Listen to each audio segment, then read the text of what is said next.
Salut tout le monde, j'espère que vous allez bien. Aujourd'hui, je vous présente ma recette de muffins choco-banane. Alors, dans un grand bol, versez-y 1,5 tasses de farine ou si vous préférez, 180 g de farine blanche.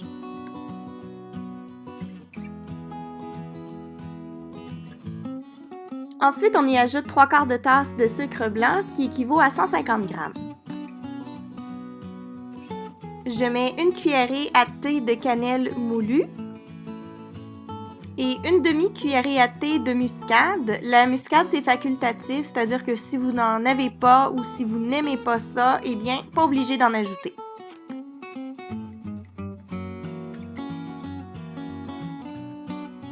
Maintenant, j'ajoute une cuillerée à soupe de poudre à pâte ou de levure chimique si vous préférez, une demi-cuillerée à thé de sel, et finalement, une cuillerée à thé de bicarbonate de soude. Mélangez le tout et réservez.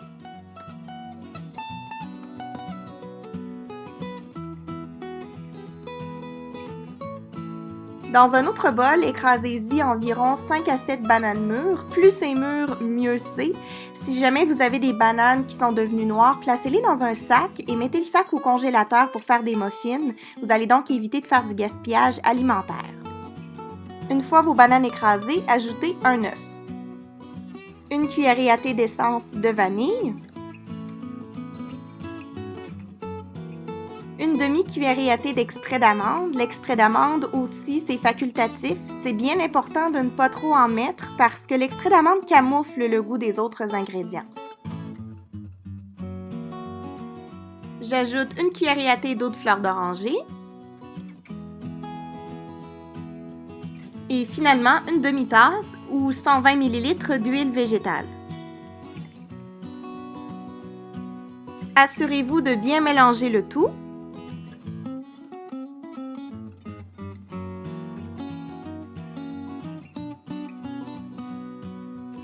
Et ajoutez vos pépites de chocolat préférées. J'y vais à l'œil, donc pas de quantité précise. Allez-y à votre goût.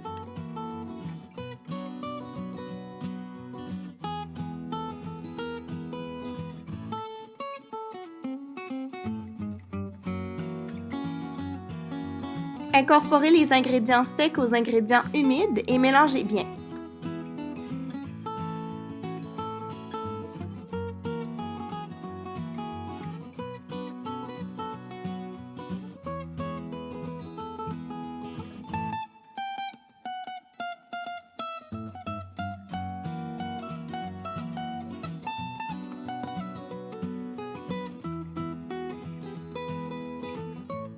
C'est à cette étape que vous pouvez aller préchauffer votre four à 350 degrés Fahrenheit ou 180 degrés Celsius. Si vous n'avez pas de petits cups en silicone, je vous suggère fortement d'en acheter. C'est écologique et très facile à nettoyer.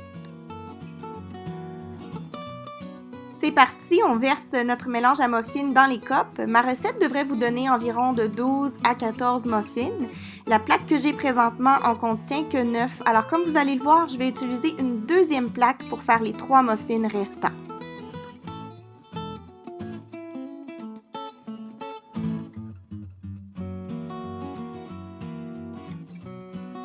On enfourne pour environ 30 à 35 minutes, tout dépendant de la puissance de votre four.